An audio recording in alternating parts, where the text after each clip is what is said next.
on doit commencer aujourd'hui, aussi bien nous du quotidien, mais nous les intellectuels, nous les soignants, à repenser tous nos schémas classiques.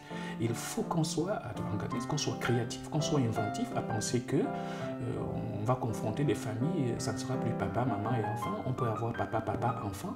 On peut avoir maman, maman, enfant. On peut avoir papa seul et enfant sans maman.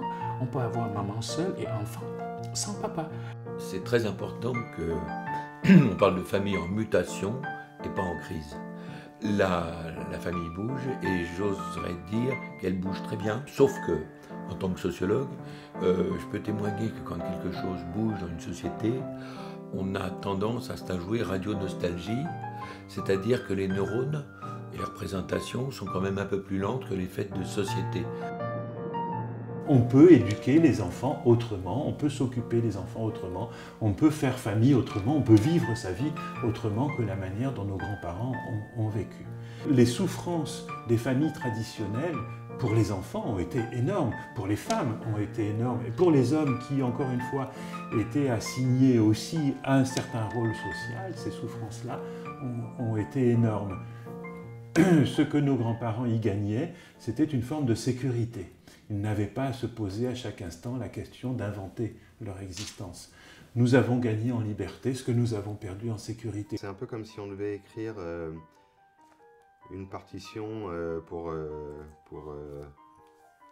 un quintet, et puis la même partition mais version quartet. C'était difficile parce que j'étais pas trop au courant des lois en France. Alors je sais ce qui se passe chez moi et c'est beaucoup plus accepté, connu, c'est fait plus souvent, je crois. Il faut se rendre compte qu'aux États-Unis, c'est quelque chose d'extrêmement naturel. À tel point que, nous, ça nous a bouleversés parce qu'on se faisait arrêter dans la rue par des gens qui regardaient nos filles. À aucun moment ils parlaient de notre famille en tant que couple homoparental ayant des enfants.